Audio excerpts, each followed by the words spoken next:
ሰላም ሰላም የተወደዳችሁ የዩቲዩብ ቤተሰቦች እንዴት አደራችሁ?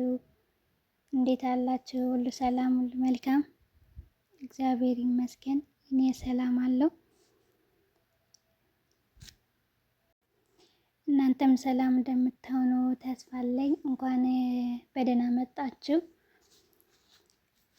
እንኳንም ለዐቢይ ጾም 4ኛ ሳምንት መጻጉዕ በሰላም አደረሳችሁ አደረሰን። አሜን።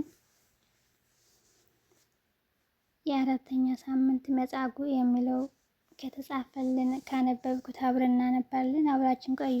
አዲስ ከሆናችሁ ሰብስክራይብ በማድረግ ቤተሰብ ሁኑ። መልካም ቆይታ።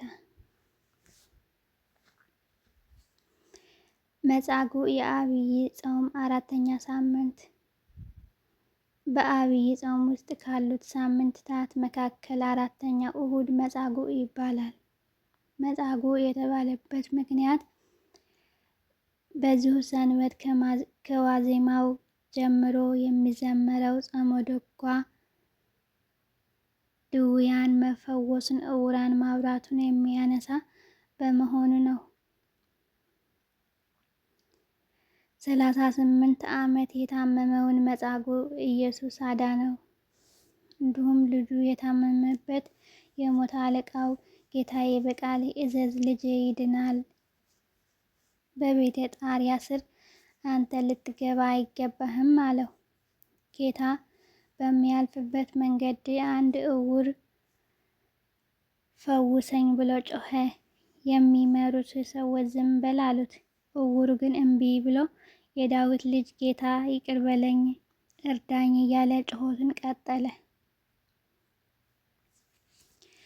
በሰንበት ኢየሱስ መጻጉዕን ተነሳ አልጋህን ተሸከም ባለው ጊዜ ቀኑ 7 ሰንበት ነበረ። መጻጉዕም አልጋውን ተሸክሞ ወደ ቤቱ ገባ፣ የእግዚአብሔር ልጅ በሰንበት ፈውሷልና።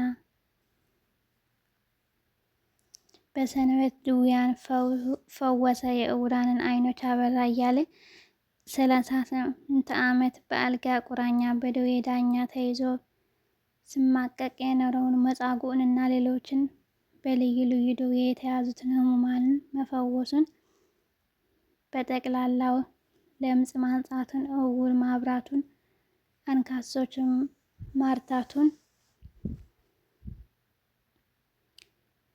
ልምሾችን ማዳኑን፣ አጋንንትን ማስወጣቱን ወዘተ እየጠቃቀሰና እያነሳሳ ስለሚዘመር ዕለቱና ሳምንቱ መጻጉዕ ተብሏል። ስለዚህም ይህ ሰንበት የሕሙማን ፈውስ መታሰቢያ ዕለት ነው ማለት ይቻላል።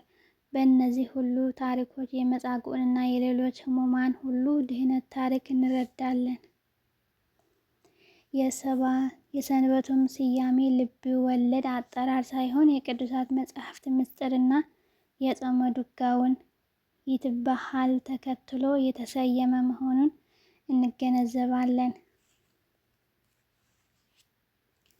የዕለቱ ምንባቦች፣ አንደኛ የቅዱስ ጳውሎስ መልእክት ወደ ገላትያን ምዕራፍ 5 ቁጥር 1 እስከ 26፣ ሁለተኛ የቅዱስ ያዕቆብ መልእክት ምዕራፍ 5 ቁጥር 14 እስከ 20፣ ሶስተኛ የሐዋርያት ሥራ ምዕራፍ 3 ቁጥር 1 እስከ 12።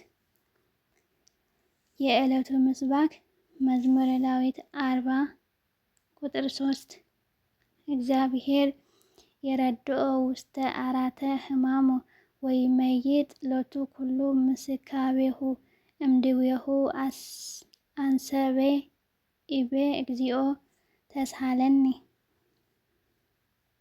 እግዚአብሔር በድዌው አልጋ ላይ ሳለ ይረዳዋል፣ ምኝታውንም ሁሉ በበሽታው ጊዜ ያነጥፍለታል። እኔስ አቤቱ ማረኝ። መዝሙረ ዳዊት 40 ቁጥር 3 የሚለው ይሆናል። የዕለቱ የወንጌል በዮሐንስ ወንጌል ምዕራፍ 5 ቁጥር 1 እስከ 25 ድረስ ያለው ነው። ቅዳሴ እግዚእ። ያንን ተስፋ ያልነበረው በሽተኛ ከደዌ ሥጋው ፈውሶ ሕይወትን የሰጠው አምላክ እኛም በውስጥ በአፍአ ካለብን ደዌ ሥጋና ደዌ ነፍስ እንዲፈውሰን፣ ቁስለ ኃጢአታችንን እንዲያደርቅልን፣ በሕይወትና በጤና እንዲጠብቀን የእርሱ የጌታችን ፈቃድ ይሁንልን። አሜን። ወስብሐት ለእግዚአብሔር ወለወላዲቱ ድንግል ወለመስቀሉ ክቡር። ይቆየን።